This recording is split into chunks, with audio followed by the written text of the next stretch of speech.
first, our top story tonight. From the Prime Minister must resign or else. It's now all coal block allocations must be scrapped or else. Is this a solution or will it lead to a whole fresh set of problems? The BJP cites the 2G case where the court had ordered all licenses to be cancelled, and the new base price means the government will get much more money for these licenses. The government and prominent industrialists, however, say that cancellation of all coal allocations will be a disaster for India's faltering growth story. Only those allocations should be scrapped where wrongdoing is proved. Joining me tonight on that debate from the BJP, Prakash Javadekar, MP, who was among the first who raised the red flag with the CVC and CBI allocation of coal blocks. Also, Vijay Darda, Congress MP, Editor-in-Chief of Lokmat, who the BJP is accused of using his clout to get coal blocks. Also, Kalikesh Singh Deo of the Biju Janata Dal, and Mr. Partha Bhattacharya, former chairman of Coal India. He retired last year. But let's just look at that face-off now over cancellation of allocations. We are in the midst of a growth path where national assets are being thrown open to the private sector, and we've not yet been able to put systems in place to make sure that all these allotments, whether it's coal or it's airwaves or anything else, are bereft of arbitrariness and favoritism. And we all must work together, including the opposition. So instead of stalling Parliament, we should say set up a committee, let's look at procedures where we both agree on, and let them distribute national assets on that basis. But you follow a procedure which was much worse, we followed a procedure which was much better, and then you stall Parliament saying, why did you follow that procedure? And the CAG, I'm surprised, and that's something that ultimately we'll have to raise in the public domain. All audits of the CAG starts from the year 2004, when we came to power. I'm a little surprised. Audits should not be coterminous with the government coming in power or political party. So you're saying why hasn't the CAG looked at the NDA? But I'm surprised that all audits start in 2004, whether it was airwaves or it's this, and I'm sure it'll be others also. It seems a little strange. Are you questioning the CAG's neutrality? No, I'm not questioning. I'm only a little surprised at this. Why should I question? I have great respect for the institution. The point is, do you want to correct the system? Do you want to improve the system? Do you want to regulate the system? Or you want to keep the system in such an anarchy that people can keep making money? And this is crony capitalism. This is exactly what is crony capitalism. And this is exactly what the Prime Minister, in response to me in the Rajya Sabha, once said, India can ill afford crony capitalism. So you're saying, Mr. Prime Minister, what are you doing? Under your leadership, under your guidance, under your ministry, crony capitalism is being developed to the hilt. Whether the coal blocks allocated should be cancelled or not is a matter on which a decision can be taken only after following a fair procedure. It cannot be through a fiat or through a diktat or through an arbitrary order. It can only be done through a fair procedure. The Prime Minister is an accountable institution. And as an accountable institution, he must realize that accountability and silence cannot coexist.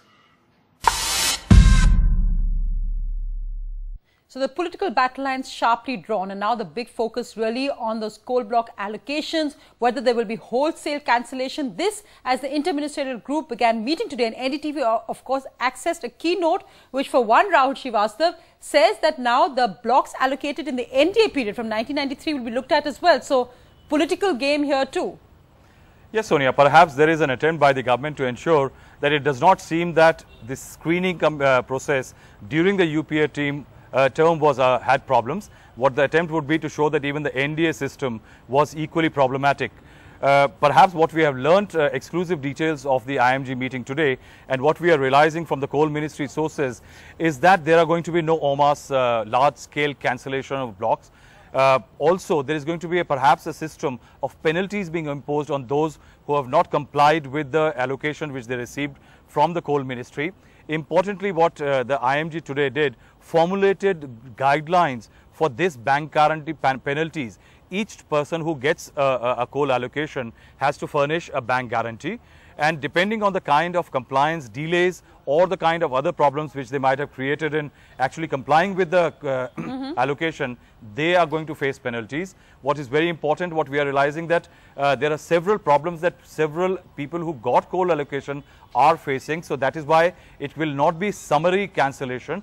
Nearly 21 odd coal blocks are said to be in no-go area. They perhaps might escape cancellation or stringent penalties. 7 of them in Jharkhand especially are supposed to be in deep Naxal territory, where there is virtually the law of the Naxals, and even the government has poor presence.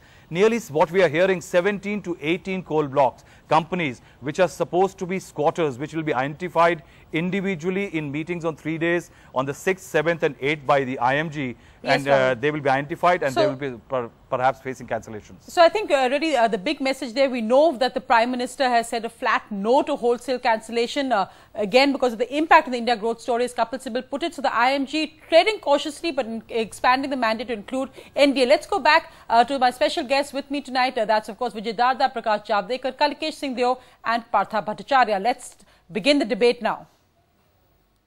Mr. Javadekar, we've seen many reactions. We've seen 2 senior ministers coming out today saying wholesale cancellation of coal blocks would be bad for India, it will be bad for the economy. You've also seen the CII president make that point. Deepak Parekh, prominent industrialists, have said this will set India's economy back severely. Why is the BJP making this demand? And we also have tonight Vijay Darda, whom the BJP is accused of being involved in a scam. Go ahead and outline why you've said all this.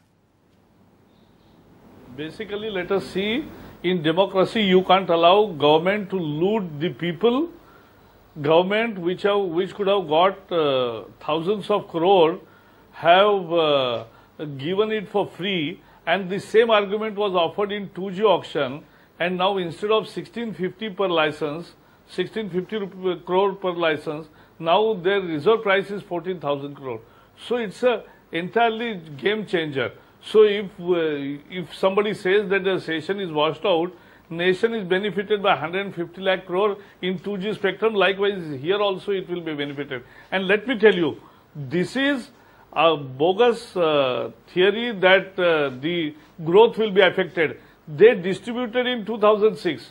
We are discussing in 2012, and not a single megawatt has produced, not a single cement metric ton has been produced, not a single ton of steel is produced, because many companies, dubious companies, undeserving companies got the coal blocks and they sold the coal blocks. So they just wanted to pocket the coal block before the auction process starts. India's #1 news app just got even better. Download NDTV's new app, fully optimized for retina display, full screen view, faster response time, and Sudoku. NDTV's new iPad app. Download now.